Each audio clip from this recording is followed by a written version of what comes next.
कैसे हैं आप? आपकी पढ़ाई कैसे चल रही है? आप मेरे साथ जुड़े हुए हैं तो ये साथ बने रहना चाहिए, क्योंकि बहुत शिद्दत के साथ लगा हूँ मैं आपकी तैयारी करवाने में, आपका करियर संवारने में।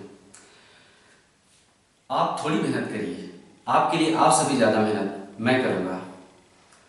मैं आपके लिए आज से सिर्फ 10-10 मिनट की वीडियोस बनाऊँगा, क्योंकि मैं जानता हूँ क्योंकि आपका समय कीमती है और आपके कीमती समय का सम्मान करना, ख्याल रखना मेरा फर्ज है।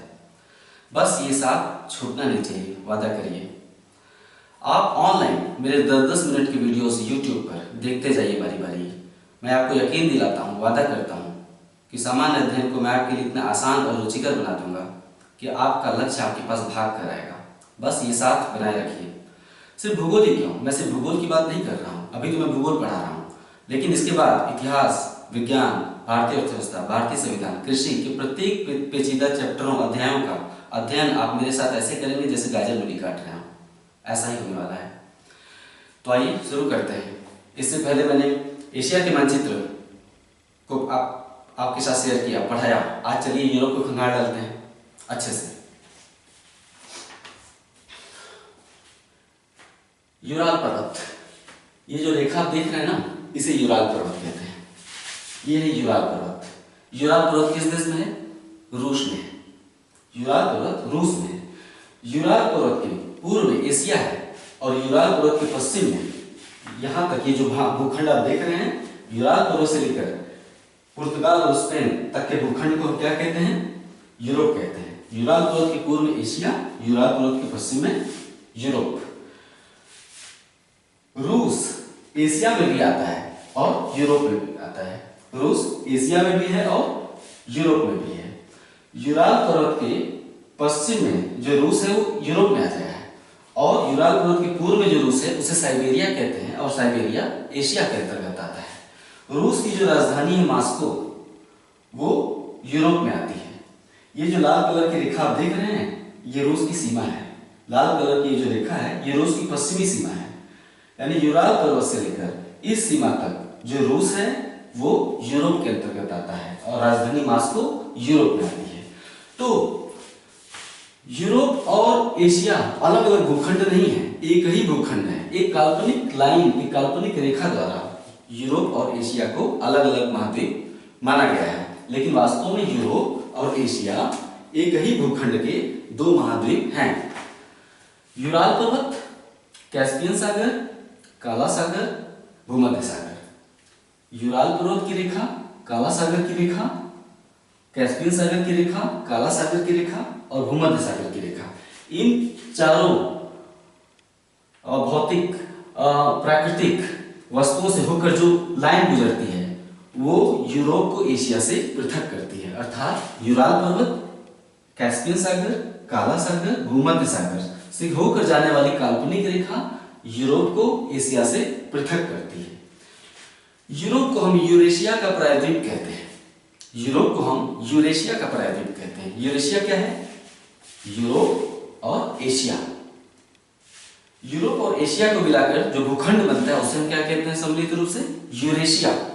इसीलिए हम यूरोप को यूरेशिया का प्रायद्वीप कहते हैं। प्रायद्वीप क्या होता है? तीन ओर से जल से घिरा हुआ हिस्सा। उत्तर में आर्कटिक महासागर, पश्चिम में अटलांटिक महासागर और दक्षिण में भूमध्य सागर। भूमध्य सागर, अटलांटिक महासागर, आर्कटिक महासागर, तीन ओर से जल से घिरा हुआ है यूरोप, इसलिए हम इसे यूरेशिया का प्रायद्वीप कहते हैं। यूरेशिया क्या है? यूरोप और एशिया का सम्मिलित भूखंड यूरेशिया कहलाता है, और यूरोप यूरेशिया का प्रायद्वीप कहलाता है। यूरोप को प्रायद्वीपों का प्रायद्वीप भी कहते हैं। यूरोप को प्रायद्वीपों का प्रायद्वीप भी कहते हैं। यूरोप स्वयं भी एक प्रायद्वीप की तरह नजर आता है। यूरोप में आप ध्यान से देखेंगे तो छोटे छोटे प्रायद्वीप जल की ओर निकले हुए नजर आते हैं। ये वाला हिस्सा देखिए तीन ओर से जल से घिरा है, प्रायद्वीप। ये वाला हिस्सा भी तीन ओर से जल से घिरा है, प्रायद्वीप। ये वाला हिस्सा आप देख रहे हैं उंगली की तरह उठा हुआ, ये भी प्रायद्वीप है। ये वाला हिस्सा देखिए तीन ओर से जल से घिरा है, ये भी प्रायद्वीप है। इसीलिए हम यूरोप को प्रायद्वीपों का प्रायद्वीप कहते हैं। कौन कौन से प्रमुख प्रायद्वीप हैं यूरोप में? आइबेरिया का प्रायद्वीप, पश्चिम में जो हिस्सा है यूरोप का उसे हम आइबेरिया का प्रायद्वीप कहते हैं। उत्तर में उंगली की तरह उठा हुआ जो हिस्सा है भूखंड है जल की ओर आगे निकला हुआ सागर की ओर, उसे हम जूटलैंड प्रायद्वीप कहते हैं। ये वाला हिस्सा जो है सबसे उत्तर में टेढ़ा सा भूखंड, इसे हम स्कैंडिनेविया का प्रायद्वीप कहते हैं। स्कैंडिनेविया के प्रायद्वीप के पूर्व में जो भूखंड है तीन ओर से जल से घिरा हुआ, उसे हम कोला प्रायद्वीप कहते हैं। कोला प्रायद्वीप, स्कैंडिनेविया का प्रायद्वीप, जूटलैंड प्रायद्वीप और आइबेरिया प्रायद्वीप। आइबेरिया प्रायद्वीप, जूटलैंड प्रायद्वीप, स्कैंडिनेविया का प्रायद्वीप और कोला प्रायद्वीप। कोला प्रायद्वीप किस देश में है? रूस में है। रूस की राजधानी मॉस्को और रूस का पश्चिमोत्तर सिरा। मैप में इधर क्या होता है? नॉर्थ होता है एन, इधर क्या होता है? वेस्ट होता है पश्चिम, इधर क्या होता है? ईस्ट होता है और दक्षिण क्या होता है? साउथ होता है। East west north south. तो रूस का जो पश्चिमोत्तर सिरा है, पश्चिमोत्तर रूस का जो पश्चिमोत्तर हिस्सा है उसे हम कोला प्रायद्वीप कहते हैं। यह स्कैंडिनेविया का प्रायद्वीप, जूटलैंड प्रायद्वीप। और आपसे सवाल पूछा जाएगा कि कोला प्रायद्वीप किस देश में है, तो आप क्या कहेंगे? रूस में है। ये देखिए रूस यहां तक यूराल पर्वत के पश्चिम में यहां तक चला आया है। कोला प्रायद्वीप रूस में है। आइबेरिया के प्रायद्वीप की विशेषता देखते हैं। आइबेरिया के प्रायद्वीप पर दो देश बसे हुए हैं, पुर्तगाल स्पेन। पीयू पुर्तगाल, एसपी स्पेन। आइबेरिया के प्रायद्वीप पर दो देश बसे हुए हैं, पुर्तगाल और स्पेन। जूटलैंड प्रायद्वीप पर डेनमार्क बसा हुआ है। ये वाला हिस्सा जो देख रहे हैं ना, उंगली की तरह उठा हुआ है, वास्तव में ये यहां से ये बॉर्डर है, इस बॉर्डर से लेकर इस छोर तक जो जल की ओर निकला हुआ हिस्सा भूखंड है, जल की ओर निकला हुआ, इसे हम डेनमार्क कहते हैं। यानी डेनमार्क किस प्रायद्वीप पर बसा हुआ है? जूटलैंड प्रायद्वीप पर बसा हुआ है। स्कैंडिनेविया के प्रायद्वीप में तीन देश हैं, Norway, Sweden, Finland. Norway, N से नॉर्वे, एस से स्वीडन, एफ से Finland. Norway, Sweden, Finland. Scandinavia के प्रायद्वीप पर तीन देश हैं, लेकिन 5 देशों को हम स्कैंडिनेवियाई देश कहते हैं। हालांकि स्कैंडिनेविया के प्रायद्वीप पर 3 देश हैं, नॉर्वे, स्वीडन, फिनलैंड, लेकिन 5 देशों को हम स्कैंडिनेवियाई कंट्री कहते हैं। कौन कौन से हैं? Norway, Sweden, Finland, Denmark, Iceland. Iceland इतना दूर है, फिर भी इसे स्कैंडिनेवियाई देशों में शामिल किया गया है। क्यों? क्योंकि यहाँ पे रहने वाले लोग प्रजातीय रूप से एक हैं। तो इस 5 स्कैंडिनेवियाई देश हैं, आइसलैंड, जूटलैंड प्रायद्वीप पर स्थित डेनमार्क, नॉर्वे, स्वीडन, फिनलैंड। ठीक है, ये लाल सी रेखा देख रहे हैं, डॉट डॉट डॉट डॉट करके गुजर रही है। ये लाल सी रेखा, ये आर्कटिक वृत्त है। ये 66.5 डिग्री अक्षांश है, उत्तरी विषुवत के उत्तर में जो 66.5 डिग्री अक्षांश होता है उसे हम आर्कटिक वृत्त कहते हैं। आर्कटिक नाम क्यों दिया? क्योंकि आर्कटिक महासागर में, उत्तरी ध्रुव के पास आर्कटिक महासागर में जो 66.5 डिग्री अक्षांश गुजरता है उसे हम आर्कटिक वृत्त कहते हैं। आर्कटिक वृत्त किन किन देशों से होकर गुजरता है? नॉर्वे, स्वीडन, फिनलैंड और कोला प्रायद्वीप या फिर रूस। ये देखिए कोला प्रायद्वीप से भी गुजर रहा है, रूस के मुख्य भाग से भी गुजर रहा है। तो आर्कटिक वृत्त 4 देशों से होकर गुजरता है, नॉर्वे, स्वीडन, फिनलैंड और रूस। लेकिन आर्कटिक वृत्त के सबसे समीप स्थित राजधानी का नाम बताइए। आर्कटिक वृत्त के सबसे समीप स्थित राजधानी आइसलैंड की राजधानी है। आइसलैंड की राजधानी क्या है? रेकजाविक। नॉर्वे, स्वीडन, फिनलैंड से आर्कटिक वृत्त जरूर गुजरता है, लेकिन इन तीनों की राजधानियां, नॉर्वे की राजधानी कौन सी है, स्वीडन की राजधानी कौन सी है और फिनलैंड की राजधानी कौन सी है? आप मैप पे देख के नाम पता करके आंसर में कमेंट करिएगा। नॉर्वे, स्वीडन, फिनलैंड की राजधानी का नाम बताइए। तीनों की राजधानियां ये लाल लाल मैंने बनाई है। राजधानियों को मैं अपने मैप में हमेशा लाल कलर का बनाऊंगा।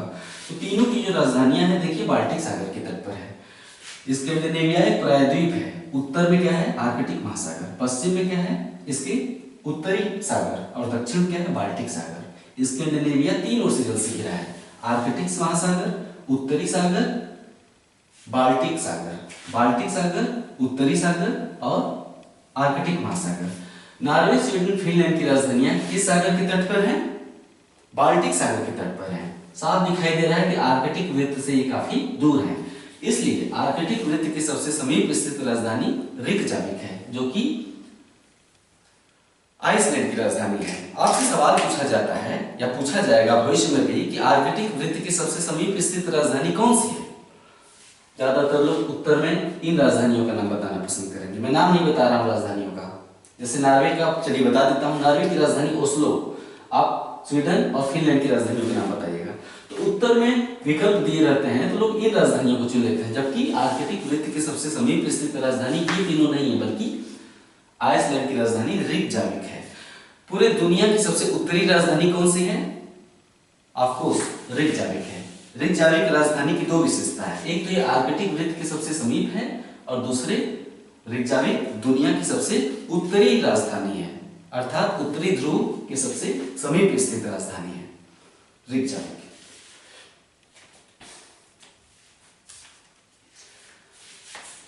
Norway, Sweden, Finland. फिनलैंड के पूर्व में रूस का जो हिस्सा है, फिनलैंड के पूर्व में रूस का जो हिस्सा है सागर की ओर निकला हुआ, इसे हम कौन सा प्रायद्वीप कहते हैं? कोका कोला, अर्थात कोला प्रायद्वीप। कोला प्रायद्वीप रूस का हिस्सा है। कोला प्रायद्वीप पर एक बंदरगाह है, यहां से व्यापार होता है यूरोपीय देशों का, जहाज आते जाते हैं। कोला प्रायद्वीप पर एक बंदरगाह है, बंदरगाह से व्यापार होता है जहाज के द्वारा, समुद्री जहाजों के द्वारा। इस बंदरगाह को हम क्या कहते हैं? मुर्मुस्क। कौन सा बंदरगाह? यहां पर लिख देता हूं, काली कलर से लिखता हूं, मुर्मुस्क। मुर्मुस्क, ये लिखा है मुर्मुस्क। कोला प्रायद्वीप पर रूस का एक बंदरगाह है, उस बंदरगाह को क्या कहते हैं? मुर्मुस्क। मुर्मुस्क किस महासागर या सागर के तट पर है? उत्तरी आर्कटिक महासागर के तट पर है। मुर्मुस्क आर्कटिक महासागर के तट पर स्थित कोला प्रायद्वीप पर रूस का एक बंदरगाह है। कोला प्रायद्वीप अर्थात मुर्मुस्क उत्तरी ध्रुव के बिल्कुल पास है। उत्तरी ध्रुव के पर सूर्य का पर्याप्त प्रकाश नहीं पहुंचता, जिसके चलते ये पूरा क्षेत्र ध्रुवीय जलवायु वाला क्षेत्र होता है। नॉर्वे, स्वीडन, फिनलैंड, कोला प्रायद्वीप और रूस का उत्तरी हिस्सा, ये सारा ध्रुवीय जलवायु वाला क्षेत्र है, क्योंकि उत्तरी ध्रुव के पास है। ध्रुवीय जलवायु वाला क्षेत्र वो होता है जहां सूर्य की किरणें पर्याप्त नहीं पहुंचती हैं, बहुत ठंडी पड़ती है। तो ये ध्रुवीय जलवायु वाला क्षेत्र है, अर्थात हिमाच्छादित जलवायु वाला क्षेत्र। हिमाच्छादित अर्थात यहाँ पर स्थलखंड हमेशा बर्फ से ढका रहता है। तो कोला प्रायद्वीप हिमाच्छादित जलवायु वाला क्षेत्र होने के बावजूद, ध्रुवीय जलवायु वाला क्षेत्र होने के बावजूद, कोला प्रायद्वीप पर स्थित मुर्मुस्क बंदरगाह साल भर खुला रहता है, अर्थात यहाँ पर साल भर व्यापार संभव हो पाता है, अर्थात यहाँ पर हिमाच्छादन नहीं हो पाता है, स्थलखंड खुले हुए रहते हैं।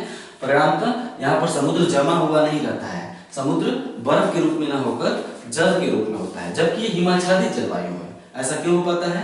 क्योंकि अटलांटिक सागर से गुजरने वाली उत्तरी अटलांटिक की गर्म जलधारा, अटलांटिक महासागर से एक धारा आती है इधर, गर्म जलधारा, समुद्री धारा। तो उत्तरी अटलांटिक की गर्म समुद्री जलधारा कोला प्रायद्वीप के समीप से होकर गुजरती है।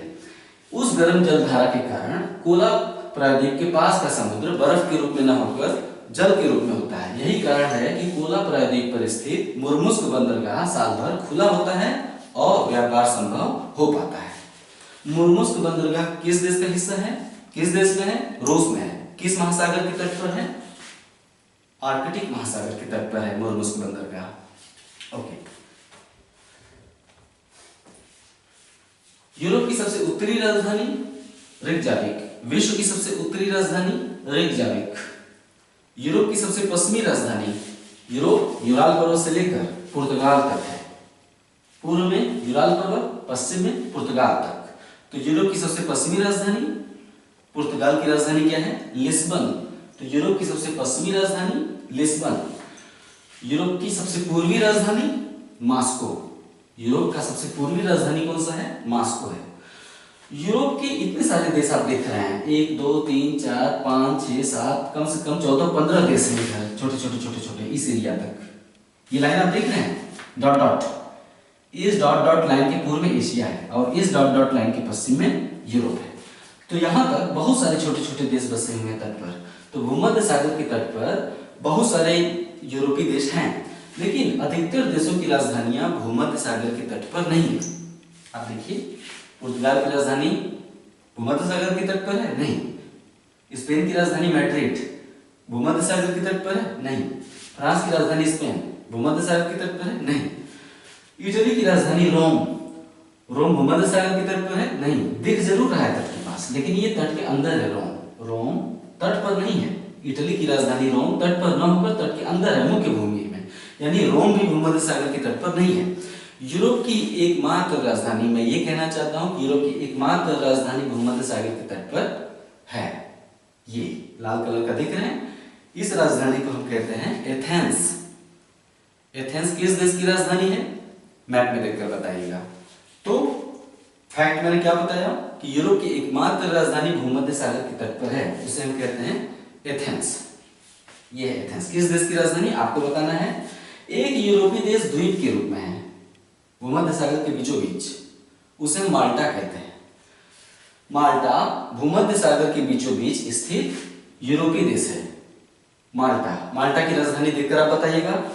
भूमध्य सागर में दो द्वीपीय देश हैं, एक माल्टा और दूसरा पूर्वी क्षेत्र में साइप्रस।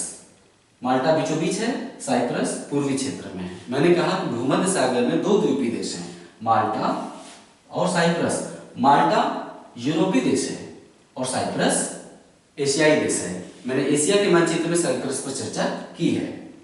ये लाइन आप देख रहे हैं डॉट डॉट करके, कैस्पियन सागर होते हुए, काला सागर होते हुए फिर भूमध्य सागर तक जा रही है। इसके पूर्व में एशिया है। एशिया का सबसे पश्चिमी देश कौन सा है, तुर्की है। तुर्की के दक्षिण में भूमध्य सागर में जो देश है उसे हम क्या कहते हैं, साइप्रस। तो भूमध्य सागर में दो द्वीपीय देश हैं, माल्टा और साइप्रस। माल्टा यूरोपीय देश है और साइप्रस एशियाई देश है। तो ये हो गया आज का 10 मिनट का वीडियो। मैंने आपसे वादा किया था कि एक वीडियो में मैं आपका 10 मिनट से समय अधिक नहीं लूंगा। यूरोप का पार्ट 1 खत्म हुआ, यूरोप पार्ट 2 अभी यूरोप खत्म नहीं हुआ है। यूरोप पार्ट 2 आप इसके ठीक अगले 10 मिनट की वीडियो में देखेंगे, उसका इंतजार करिए या फिर शीघ्र पोस्ट हो जाएगा। तो आज का समय देने के लिए आपको बहुत बहुत धन्यवाद। नमस्कार।